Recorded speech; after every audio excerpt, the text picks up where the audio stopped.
Live from our 7 Tasmania studios, your nightly news with Louise Hubar begins now. Good evening. Anti-forestry protesters have staged a dangerous rally in the West Kunyani Range, causing logging operations in the area to temporarily shut down. It comes after a recent decision by Bendigo Bank to drop a Tasmanian forestry contractor as a customer, sparking heated backlash from the government. Taking the fight against the forestry industry to risky heights, protester Huey Nicholson suspended 9 metres in the air tied to logging machinery with a clear message. The way that we're currently managing land, interacting with land, relating with the environment is not sustainable. The stunt in Kunani's Western Ranges, bringing logging operations to a brief standstill. The activist arrested by police early this morning before being bailed this afternoon, but remains unfazed. We had people who are very, very skilled, and I was also wearing a helmet, you may have seen, so I wasn't concerned at all. It's part of 20 days of protests by the Grassroots Action Network in the lead up to Australia Day. Inspired by Pakana elder Uncle Jim Everett's push to preserve Tasmania's forests. It's up to the industry to respond to the call to do better. Local forestry contractors facing increasing pressure. Bendigo Bank recently dropping TP Bennett & Sons as a customer over ecological concerns. The business fearing the move will cause a ripple effect if it goes under. It's going to have larger ramifications, staff, jobs, community organisations. Maintaining the support of the state government. This is an urgent matter for consideration, and the bank really does need to reconsider its stance. Though the Greens commend the bank's decision. It's an indictment on the native forest logging industry that's still logging threatened species habitat. A spokesperson for Bendigo Bank says not all stakeholders will support its decisions, but makes them in the best interest of customers, investors and the community. Anthony Dodd, 7 Tasmania News. A Tasmanian driver has had a nasty birthday surprise when her car exploded into flames in a crowded supermarket car park. Fire crews praising staff and community members for keeping the woman safe and preventing the fire from spreading. A busy Prospect car park cleared by a late lunch catastrophe. The white sedan destroyed by an engine fire. We arrived to find the front of the vehicle engine compartment with heavy flames and smoke. A shocking scene for shoppers and staff. It's not just a minor little, smoke pot. No, it was quite intense actually, and it went off with a bang as well. Something must have exploded under the bonnet. But in a stroke of luck, fire crews were just across the road. We were able to quickly respond and bring the fire under control very quickly. The TFS able to avert disaster thanks to the quick thinking of staff. The fire service praising the actions of bystanders who were able to move their cars away from harm. We were able to get them to move their cars away from the burning car. If you do discover or locate a fire, it's important to remember that you keep yourself safe and others safe. While she was unharmed, it was an unwelcome birthday present for the car's owner. A lot of people would be really have a lot of anxiety, but no, she was very calm and amazing actually. A new vehicle likely on the wish list. Annie Green, 7 Tasmania News. With an election due in the next few months, Federal Labor is raising concerns the coalition plans to slash public service jobs if it forms government. Public Service Minister Katie Gallagher visiting the marginal seat of Lyons with Rebecca White, saying gutting the sector would leave Tasmanians worse off. People will suffer both from loss of jobs and lack of services. But State Government Minister Eric Abetz says the public service has grown to an unsustainable size in recent times. After Tascorp launched a review into TT Line's finances, the opposition is urging the government to provide an update on how it's tracking. Labor says given the ferry operator has breached its debt agreement, the public should be kept in the loop about how it's coping. This is a government that is drowning in debt, that is facing a potential bailout of one of its government businesses because of the ferry fiasco. But the government says the review process is still underway. The Hurricanes are preparing to take on the Melbourne Renegades in their last home game of the BBL regular season. Lily Thompson joins us now from Ninja Stadium. Lily, there's a lot on the line for both teams tonight. That's right, Lou. If the Hurricanes win tonight, it would mean that they secure a home final here at Ninja Stadium sometime next week. It would also mean the team notches up 6 wins in a row, and it'd be a first in the club's history. The Renegades come into this matchup on the bottom of the BBL ladder, but defeated the Hurricanes in their first match of the season in Geelong, where the Purple Army were unfortunately bowled out for 74 runs. I spoke to spinner Peter Hadzoglu a little earlier. Here's what he had to say. When you're in this position, I guess, and you've locked finals in already, it's about qualifying for that top 2 and hopefully first position where you can lock in that home finals. We love playing here at Ninja Stadium in front of our home crowd. There's a real buzz around Hobart at the minute. I know when we walk along the street, people are shouting out and things like that, which is really cool for us as players. And we're really excited and we want to bring that energy onto the field with us. So, Lou, it's shaping up to be a huge game here tonight, but of course I'll be back with all the day's sport news live from the stands a little later. A trial of knife detection wands has been extended, with the government insisting the devices have shown positive results so far. More than 50 searches have been carried out, leading to 8 knives being seized by police since the testing phase began in early December. Police Minister Felix Ellis says the trial will inform Reed's Law, which gives officers greater search powers and apply stronger penalties for offenders carrying dangerous weapons in public. A major Tasmanian mental health group is calling for a shake-up to the way workers are contracted within the sector. Citing high staff turnover, the Mental Health Council says offering longer-term employment opportunities could help fix the problem.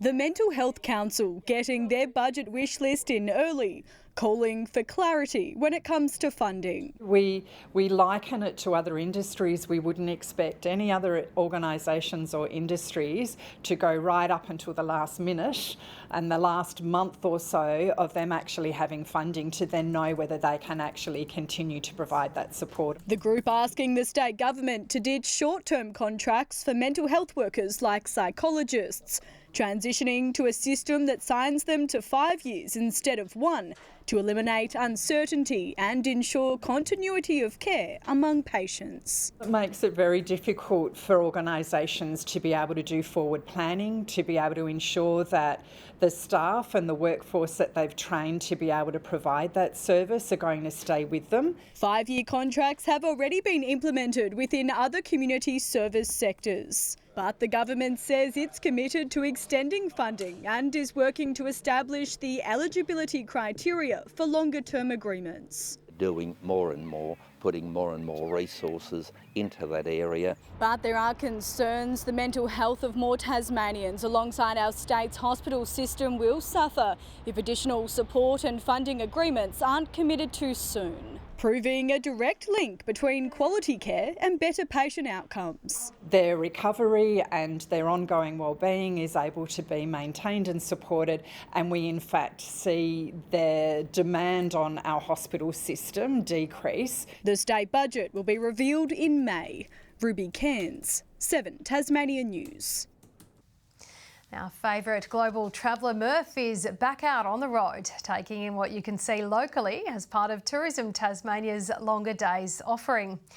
Hello Murph, where in Tassie are you joining us from this week?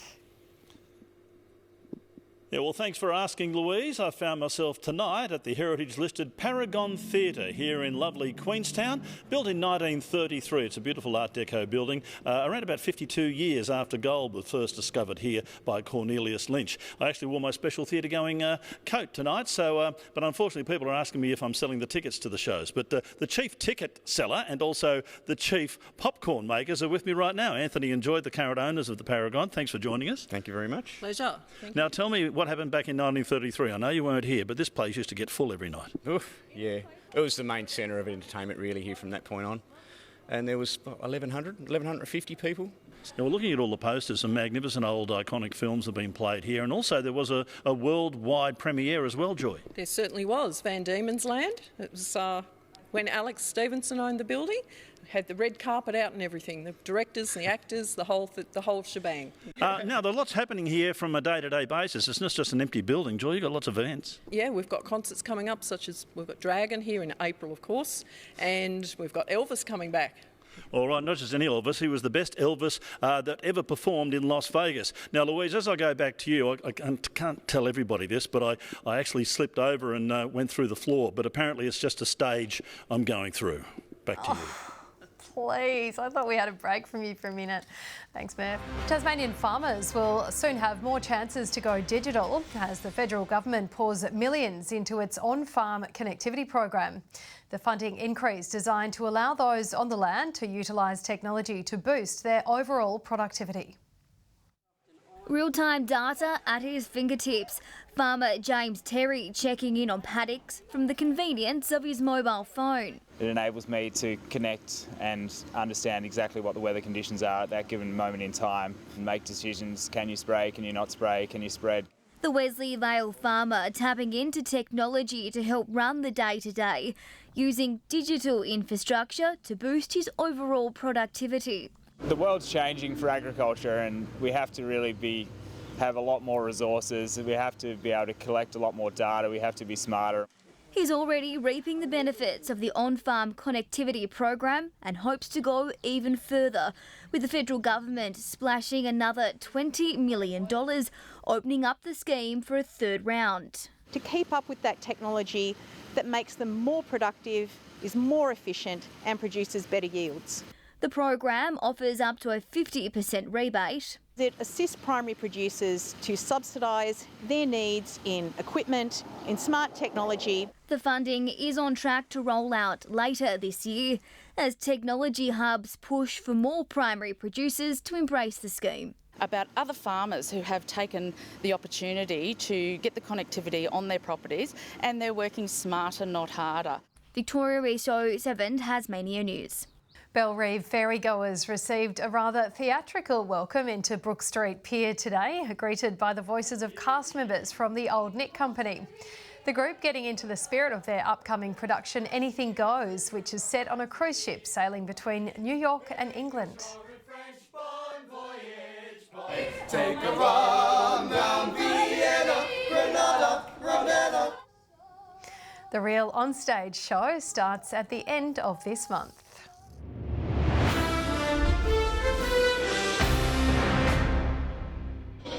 The Hobart Hurricanes are all set to play the Melbourne Renegades tonight here at Ninja Stadium. Now, the last time the two met, the Renegades managed to bowl out the Purple Army for just 74 runs in Geelong. But since then, the Hurricanes have become a force to be reckoned with, notching up 5 straight wins. The lineup includes Jake Doran, who's covering for Ben McDermott after he injured his hamstring.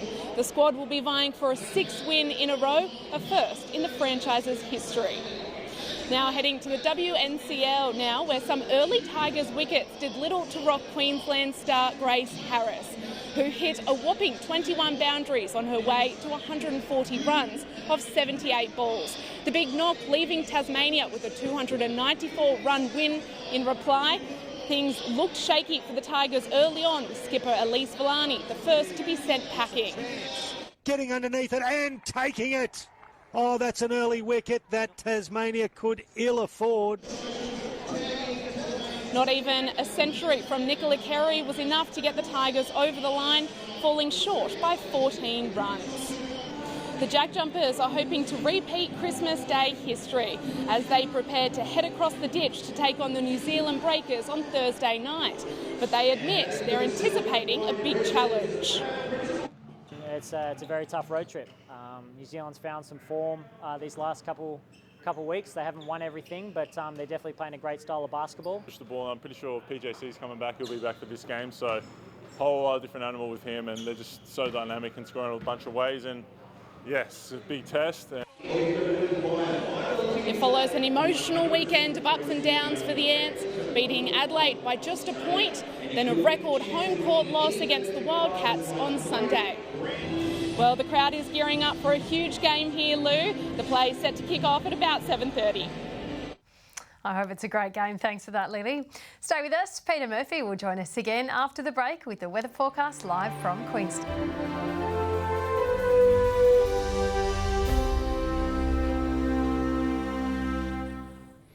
Welcome back to the Paragon Theatre here in lovely Queenstown. I found myself in the exclusive dress circle area where the upper class used to come and watch the films back in the day here at the theatre. These days, anybody can come in. That's why I was allowed.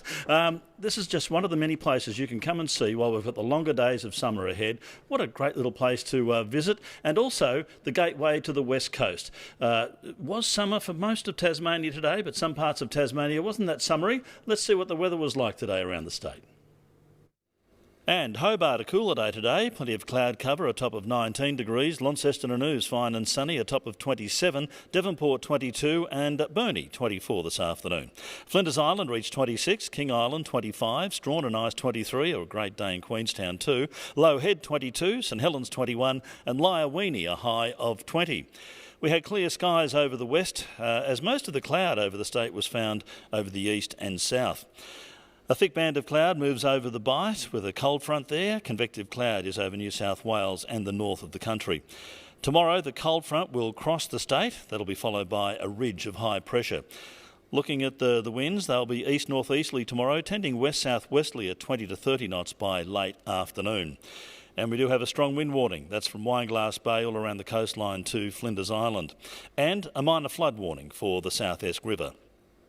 Forecast for tomorrow, Hobart, showers developing, 26 the maximum. Geefston and Bothwell, showers and 25. Showers on the way also for the north, 25 in Launceston, a bit cooler in Devonport and Cressy. Burnie 21 tomorrow, the winds picking up over King Island and Strawn with showers blowing in. And a similar pattern over the east coast, St Helens and Orford 23, Swansea a top of 25. The next couple of days, on Thursday, showers over the west and far south, but mostly fine elsewhere. Fine on Friday, apart from a light shower over the south and east. And on Saturday, a fine start to the weekend with light easterly winds. Further north and sunny and 30 in Perth tomorrow, a morning shower forecast for Adelaide. Showers also developing in Melbourne, Sydney and Brisbane, and a possible storm in Darwin.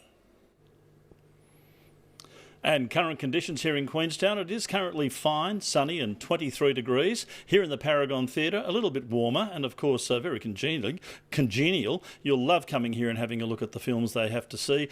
If you pop in, you can do a tour. They've got a 15-minute heritage video to show you about some of the history of the place, which is very informative. Jim the cameraman's popcorn is on its way up. He's got the large bucket. So, Lou, we've got to go very shortly. But I reckon I love the West Coast so much that I just might pop back next week and see the people of Strawn. What do you reckon? I think that's a great idea. You are a born entertainer, Murph. Thank you for that. Wonderful weather segment. And that's all your news for now. Thank you for joining us tonight. We will be back with you tomorrow. Enjoy your evening. Good night.